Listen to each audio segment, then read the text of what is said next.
One of the really interesting things about the film is that it's a movie that takes place in New York, but in the end, except for the aerial plate shoot that we did, we were only able to have the principal actors in New York for a couple of days. So the majority of the time that you see them, down on the viaduct, down on 42nd Ave, is them in New Mexico, on a green screen set. What was very clear from the outset was that we weren't able to shoot the action as we were watching it in the animatics, and that we were going to have to create a CG playground around the stock tower, which effectively covered about 20 square blocks.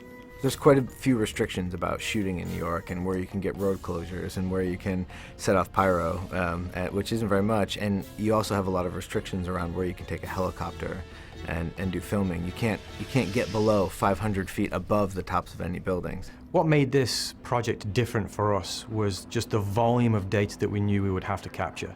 The team shot 7 miles of streets while 100 feet above in a crane, as well as 35 different rooftops across the city, both day and night, multiple levels. It was an enormous challenge, and the data that we acquired was effectively 2,000 spheres and over 250,000 images.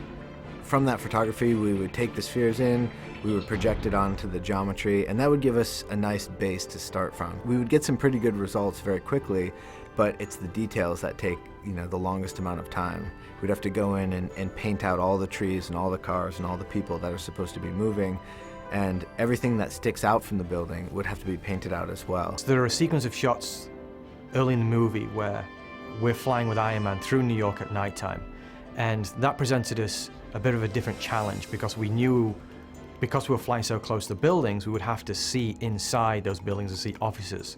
So we actually shot photographs of all the rooms at our LDAC facility here and reprojected those onto low-res geometry in a shader model inside the building so you could actually see offices as you fly past the window. Then down on the ground is where we had the most work in terms of recreating New York. We put back in trees, we put back in awnings, cop cars, cabs, traffic, little construction pipes with steam coming out of them. In all, we had about 190 assets that we were repopulating, New York with, right down to the sandwich boards on the street corners. And I think that was the real key, in terms of creating New York, is you just need so much variety. And what seems kind of simple at a glance actually is quite complicated to recreate all the different pieces of. Boy.